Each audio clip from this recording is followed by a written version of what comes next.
Have you ever had a favourite cartoon character growing up? I certainly did. That for me was Horrid Henry. Man, I loved this show.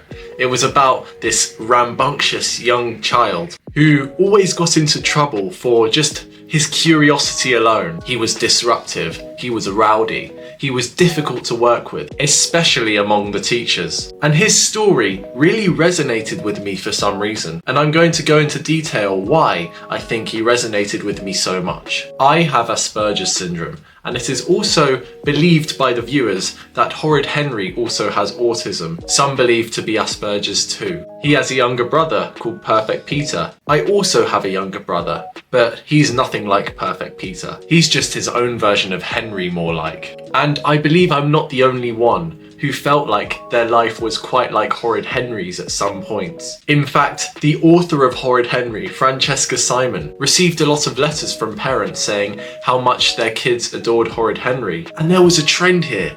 These kids tended to be on the autistic spectrum. Funny that. Why in particular were autistic kids interested in the Horrid Henry show? Well, personally, I see myself in Henry quite a lot. My childhood was full of mistakes and mishaps that would annoy my parents and my teachers.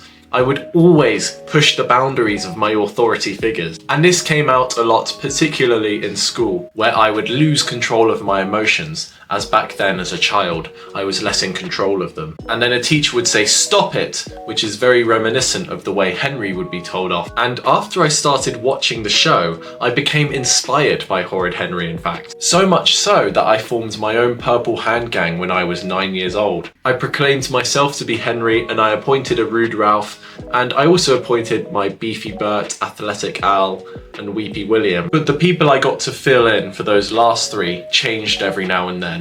It was kind of a semi-permanent role. And I would literally roam around the playground causing trouble. I was so inspired by Horrid Henry that I wanted to be him, and therefore I behaved like him. So one day even, when I was around that age, I decided to write a letter to Francesca Simon, the author of Horrid Henry, and she responded with a paragraph appreciating the support that I was sending her. Now, I'm really not sure whether those write to your favourite author days in school were real or staged, but that felt special to me back then. But man, Horrid Henry was such a relatable show for me. It was like no other children's show. It was like they got child psychologists to join the writing team to make it as relatable as they could to people with autism, or children with learning difficulties, behavioural issues, or social difficulties. And no wonder it's left such a great legacy on us Gen Zs, who grew up watching him and relating to every moment in the show. And I look back fondly on these memories, thinking of all the great times it provided me. So let me know, who was your favourite TV character growing up?